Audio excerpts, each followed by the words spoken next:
Hello friends, मैं आपका दोस्त निकितांक मोघा और द एजुकेशन अकेडमी में आपका स्वागत है। फ्रेंड्स, जावा स्क्रिप्ट को सीखने की सीरीज़ में आज लेक्चर नंबर 21 है, जिसमें आज हम बात करने वाले हैं स्विच केस कंडीशनल स्टेटमेंट की। तो चलिए शुरू करते हैं। तो बेसिकली जिस तरीके से इफ़ एल्स कंडीशन होती है, हमारी एल्सिफ कंडीशन होती है, ठीक उसी तरीके से ही हम स्विच का भी यूज़ कर सकते हैं। बस स्विच का अगर आप यूज़ करते हैं तो उसको थोड़ा लिखने का डिफरेंट वे होता है, और दूसरा इफ़ कंडीशन को अगर हम यूज़ करके मल्टीपल कंडीशन अगर हम चेक करवाते हैं तो वो लाइन ऑफ कोड बहुत ज़्यादा इंक्रीज़ हो जाता है।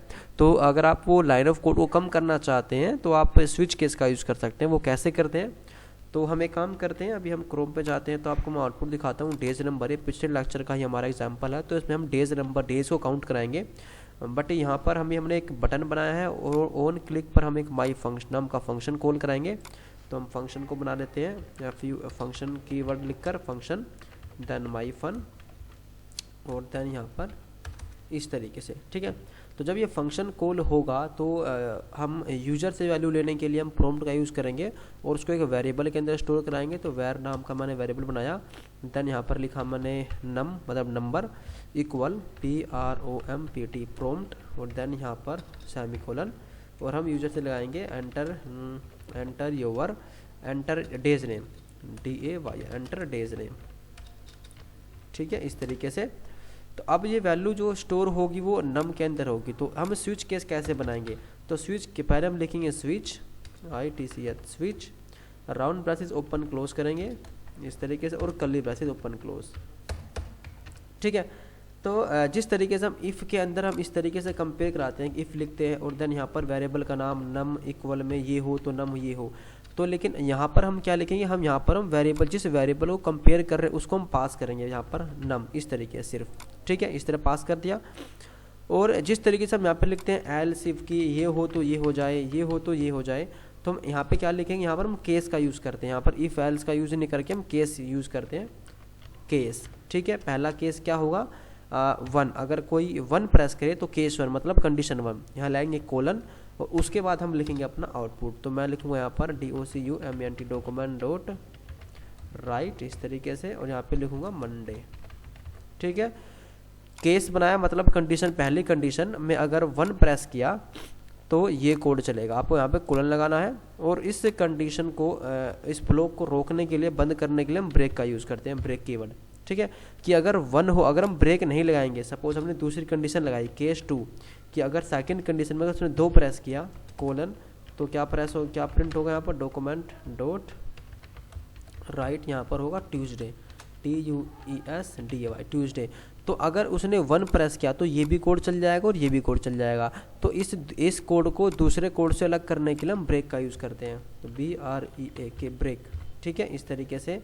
तो यहाँ पर भी ब्रेक का यूज़ करेंगे सेकेंड कंडीशन में, BREAK ब्रेक और सेमीकोलन, ठीक है। तो ऐसे ही अगर उसने केस तीसरी कंडीशन है, अगर उसने 3 प्रेस किया कोलन, तो क्या होगा, तो DOCUMENT डॉक्यूमेंट डॉट राइट हम करवाएंगे, यहाँ पर क्या कराएंगे, मंडे ट्यूसडे वेडनेसडे, WEDNESDAY, ठीक है, और लास्ट में सेमीकोलन और देन ब्रेक, इस तरीके से। तो हम फटाफट इन सभी कंडीशन को क्रिएट कर लेते हैं, इस चौथी के लिए, 5वीं, 6ठी, 7वीं।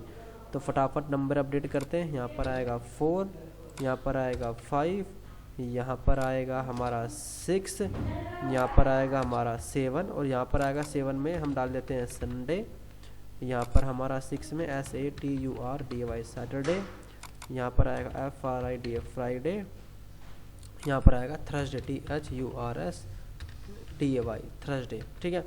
तो हमने क्या किया, स्विच कीवर्ड लिखा, और स्विच कीवर्ड लिखने के बाद हमने पैरेंथेसिस को ओपन क्लोज करके जिस वैल्यू को कंपेयर करना है वेरिएबल की, वो वेरिएबल पास कर दिया।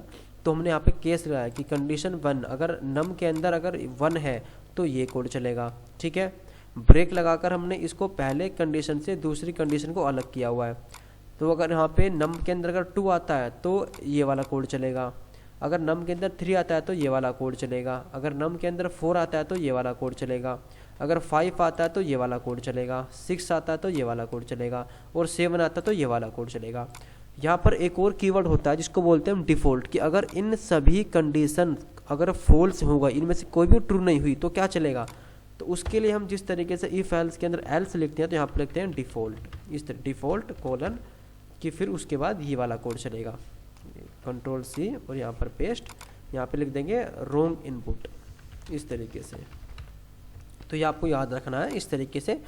तो इसको हम रन करते हैं, सेव करके रिफ्रेश। अब करते हैं डेज नेम पर क्लिक, तो हमारा प्रॉम्प्ट चला हमारा। अब ये वाला कोड चल चुका है, यहाँ पर ये वाला कोड चल चुका है। अब हम नंबर एंटर करेंगे और ये नम के अंदर सेव हो जाएगा इनपुट। हमने किया 2 प्रेस, अब करेंगे ओके। तो 2 प्रेस किया तो केस कौन सा है, तो ये कंडीशन 1 है, ये 2 है, तो यहाँ पे क्या प्रेस किया 2, तो 2 हमने 2 प्रेस किया तो ये वाला कोड चलेगा ट्यूसडे। तो हम ओके करते हैं।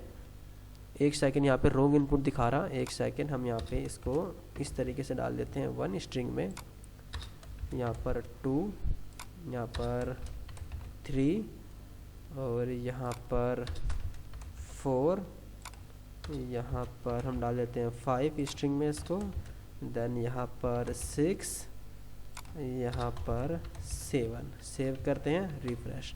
डेज नेम 1 किया, ओके।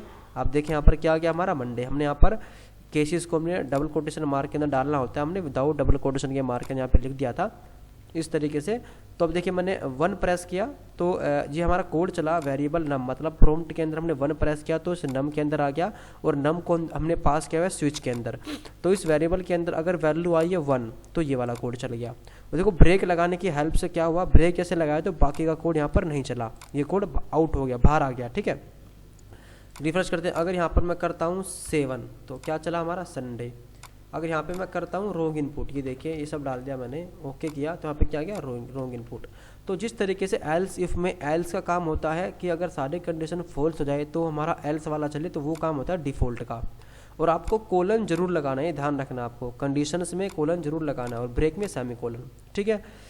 तो जिस तरीके से हम लिखते हैं इफ़ एल्स इफ, तो ये आप समझो इफ़ है, ये एल्स इफ है, if else if else if else if, और ये हमारा क्या है लास्ट में डिफ़ॉल्ट एल्स। तो इस तरीके से यूज़ किया जाता है फ्रेंड्स यहाँ पर एल्स इफ के बेस पर, यहाँ पे स्विच केस जो कि कंडीशनल स्टेटमेंट है, जो कि हमारे टाइम को और कोड को बचाता है। तो आप इस तरीके से भी आप मल्टीपल कंडीशंस को कंपेयर कर सकते हैं। तो आई होप ये लेक्चर आपको अच्छा लगा होगा और इसमें आपको सीखने को मिला स्विच केस के बारे में। अगर लेक्चर अच्छा लगा तो इसको लाइक करें, कोई भी क्वेरी तो आप कमेंट कर सकते हैं।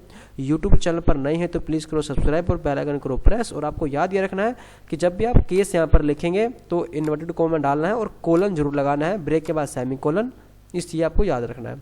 तो मिलते हैं नेक्स्ट लेक्चर में, तब तक के लिए thank you, take care, bye bye.